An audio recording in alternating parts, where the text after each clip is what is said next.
السلام علیکم دوستو، گزشتہ ویڈیو میں بتایا جا چکا ہے کہ محمد بن قاسم کے بعد ہندوستان میں دو بڑی اسلامی ریاستیں ریاست ملتان اور ریاست منصورہ قائم تھی، لیکن ایک نئے فرقے نے ان دونوں ریاستوں کو تباہ کر دیا۔ یہ فرقہ کرامتا کے نام سے یاد کیا جاتا ہے۔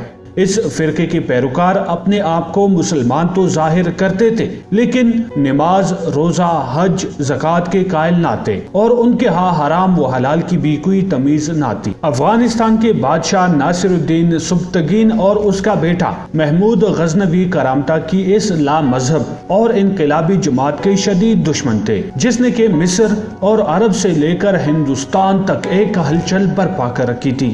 یہ وہی کرامتا تھے جنہوں نے سندھ میں مسلم حکومت کا چراغ گل کیا تھا۔ یہ وہ زمانہ تھا جب امیر سبکتگین کو افغانستان اور اس کے ملحقہ علاقوں میں فتوحات حاصل ہو رہی تھی۔ اسی زمانے میں پنجاب کے راجہ جے پال کی حکومت خوب ترقی کر رہی تھی۔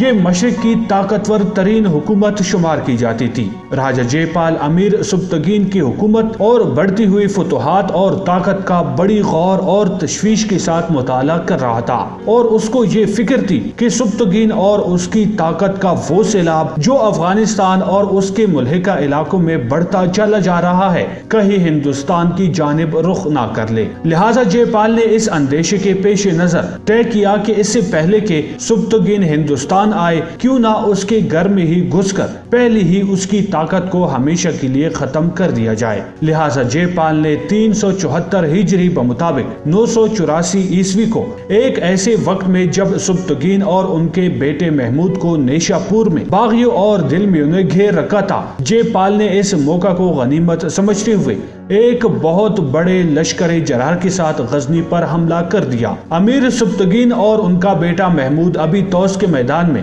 باغیوں اور دلمیوں سے لڑ ہی رہے تھے کہ راجہ جے پال کا لاؤ لشکر سلطنتی غزنی کی حدود میں داخل ہو گیا۔ جب امیر سبکتگین اور محمود کو اطلاع ملی تو ان کے پیروں تلے زمین کھسک گئی۔ وہ فوراً اپنی سلطنت کو بچانے غزنی پہنچ گئے۔ لہٰذا لمغان کے میدان میں راجہ جے پال اور امیر سبکتگین کے لشکروں کا مقابلہ ہوا۔ امیر سبکتگین راجہ جے پال کے فوج کے مقابلے میں 1/4 سے بھی کم تھی، لہٰذا ان کی شکست یقینی تصور کی جانے لگی۔ لیکن آندھی، طوفان اور برف باری کی وجہ سے راجہ کے سپاہی اور ہاتھی گھوڑے اکڑ کر مرنے لگے۔ امیر سبکتگین کے سپاہی چونکہ شدید برف باری کے عادی تھے، اس لیے ان پر کوئی اثر نہ ہوا۔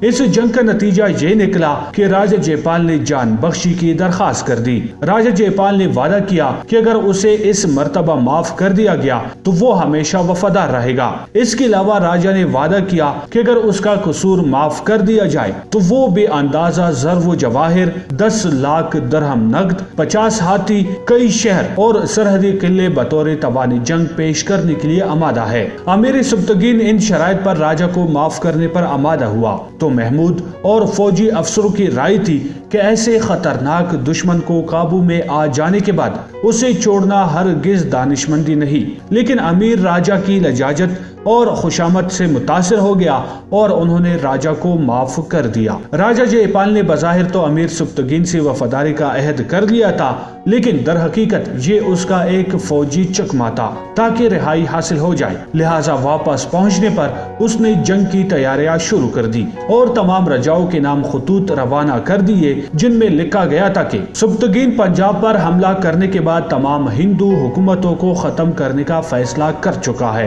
اس لیے تمام رجاؤں کا فرض ہے کہ وہ بیرونی حملے سے بچنے کے لیے جمع ہو جائے، ورنہ سب سے پہلے پنجاب کی حکومت ختم ہوگی، اس کے بعد ایک ایک کر کے ساری ہندو حکومتیں فنا ہو جائے گی۔ یہ خطوط ایسے انداز میں لکھے گئے تھے کہ تمام رجاؤں کو لگا کہ شاید امیر سبکتگین ان کے دھرم بگاڑنے پر تلا ہوا ہے، لہٰذا سب نے اپنے خزانوں کے منہ کھول دیے اور اپنے بہترین لشکر راجہ جے پال کے حوالے کر دیے۔ لہٰذا راجہ جے پال نے ایک بار پھر پوری قوت کے ساتھ 374 ہجری بمطابق 986 عیسوی کو غزنی پر حملہ کر دیا۔ اس جنگ میں راجا کے لشکر میں 3 لاکھ پیادے اور سوار تھے، بہت سے جنگی ہاتھی بھی تھے۔ اس کے برخلاف سبکتگین کی فوج 60,000 سے زیادہ نہیں تھی۔ دونوں میں گمسام کی لڑائی ہوتی رہی۔ ابتدا میں تو راجا کی فوج مردانہ وار مقابلہ کرتی رہی، لیکن بعد میں راجا کی فوج میں کمزوری پیدا ہو گئی، جس کی وجہ سے راجا جے پال کو شکست کھانے کے بعد میدان سے بھاگنا پڑا۔ اس جنگ کے کچھ عرصہ بعد 387 ہجری بمطابق 997 عیسوی کو امیر سبکتگین کا انتقال ہو گیا اور اس کی جگہ محمود غزنوی تخت نشین ہوا۔ سبکتگین جیسے تجربہ کار جنرل کے مرنے کے بعد راجا جے پال کو یہ امید ہو گئی کہ وہ نو عمر محمود غزنوی کو نیچا دکھا کر ضرور اپنی کھوئی ہوئی عزت بحال کر سکے گا۔ چنانچہ اس نے 351 ہجری بمطابق 1001 عیسوی کو ایک بار پھر ایک عظیم الشان لشکر کے ساتھ غزنی روانہ ہوا۔ پشاور کے قریب دونوں لشکر میں گمسان کی جنگ چھڑ گئی۔ محمود غزنوی کے لشکر کی تعداد اگرچہ 10,000 سے زیادہ نہ تھی، لیکن پھر بھی راجا جے پال کی فوج اس کے مقابلے پر ٹھہر نہ سکی، اور نتیجہ یہ نکلا کہ راجا کی فوج 5,000 لاشیں میدان میں چھوڑ کر اور راجا جے پال کو 15 سرداروں کے ہمراہ گرفتار کرا کے لاہور بھاگ گئی۔ راجا جے پال نے محمود غزنوی کو ایک بار پھر یقین دلایا کہ وہ اس بار پچھلی غلطی نہیں دہرائے گا اور تمام عمر خراج بیچتا رہے گا اور پنجاب کو غزنی کا ایک صوبہ سمجھتے ہوئے محمود کی جانب سے حکومت کرے گا۔ چنانچہ محمود غزنوی نے ایک بار پھر راجا پر اعتبار کرتے ہوئے اسے غزنی سے لاہور رخصت کر دیا۔ لاہور پہنچ کر راجا نے اپنے تخت اپنے بیٹے آنند پال کی سپرد کیا اور خود شکستوں کی پے در پے ندامت سے اس قدر متاثر رہا کہ جلتی آگ میں کود کر اپنا خاتمہ کر لیا، اور مرتے وقت بیٹے کو وصیت کی کہ وہ محمود کے خلاف کوئی قدم نہ اٹھائے اور برابر سالانہ خراج بیچتا رہے۔ راجا جے پال کی شکست اور آنند پال کے باجگزار ہو جانے کے بعد محمود غزنوی کو اچانک اطلاع ملی کہ سندھ میں کرامتا کی سرگرمیاں بہت زیادہ بڑھ گئی ہے اور راجاؤں کو ہر قسم کی امداد پہنچانے کے معاہدے بھی کر لیے ہے۔ لہٰذا کرامتا کا کلہ کما کرتے کرتے سلطان محمود غزنوی نے باتنا، ملتان، کانگر کوٹ تک بڑھ گیا۔ اس کی وجہ یہ تھی کہ سارے کرامتا کو ان سارے راجاؤں کی مدد حاصل تھی۔ اس کے بعد بھی کئی راجا سلطان محمود غزنوی کے خلاف سازشیں کرتے رہے اور محمود ان سازشوں کو کچلتا ہوا آگے بڑھتا گیا اور ہندوستان کے بہت سارے علاقوں پر قبضہ کر لیا۔ محمود غزنوی کے حملوں میں سب سے مشہور حملہ سومناتھ مندر پر حملہ ہے۔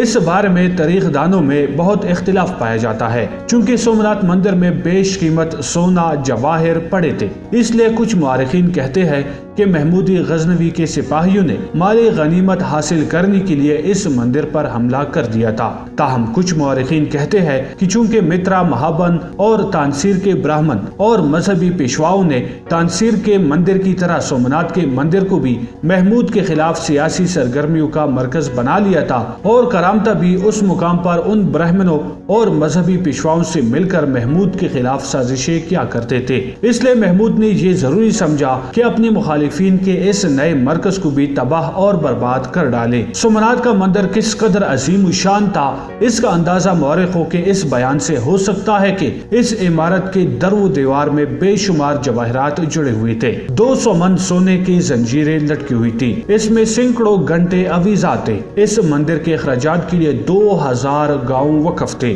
اور 2000 پنڈت اس کی حفاظت پر مامور تھے۔ 500 جوان اور خوبصورت لڑکیاں اس مندر کی خدمت کے لیے دیو داسیاں بنی ہوئی تھی۔ اس تاریخی مندر کی حفاظت کے لیے 10,000 راجپوتوں کی فوج بھی ہر وقت سینہ سپر رہتی تھی۔ سلطان نے جو ہی اس مندر پر حملہ کیا، ایک طرف 10,000 راجپوت میدان میں آ گئے اور دوسری جانب ہزارہ عام باشندے اپنی عبادت خانے کو بچانے کے لیے مسلح ہو کر دوڑ پڑے۔ محمود کے خلاف اتنا بڑا لشکر جمع ہو گیا کہ محمود جیسا بہادر شخص بھی پریشان ہو گیا، حتیٰ کہ ایک ایسا وقت آ گیا کہ محمود کے لشکر کو چاروں طرف سے گھیر لیا گیا، لیکن محمود نے ہمت نہ ہاری اور ایک زبردست حملہ کر دیا، جس سے مندر میں لڑنے والے سپاہی سمندر میں کودنے لگے اور تھوڑی ہی دیر میں محمود کا مندر پر قبضہ ہو چکا تھا۔ محمود نے مندر میں داخل ہونے کے بعد سب سے پہلے مندر کے بت سومناتھ کو توڑا، اس کے بعد تمام دولت پر قبضہ کر